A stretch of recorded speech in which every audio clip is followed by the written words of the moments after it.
Today marked the start of an investigation by a new city commission. They are tasked with finding out why so many people went so long without power after the ice storm. WSMV's Brendan Tierney reports now on the changes they want to see in your neighborhood before the next major storm hits.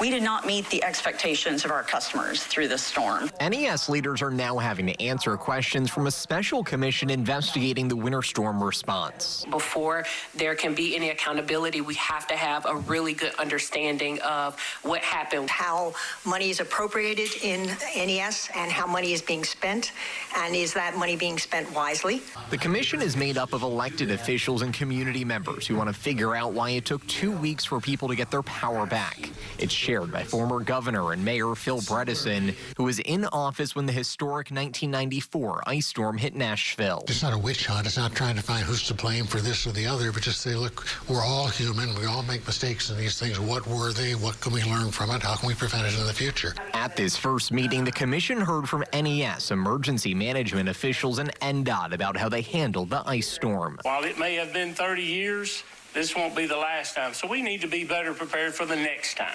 Over the next 6 months, the commission's going to work with state and local leaders to come up with specific recommendations. What I want to do is just be constructive with NES and talk with them, and let's try to solve this problem together as to what needs to happen differently the next time. With changes already being made to update the storm response plan.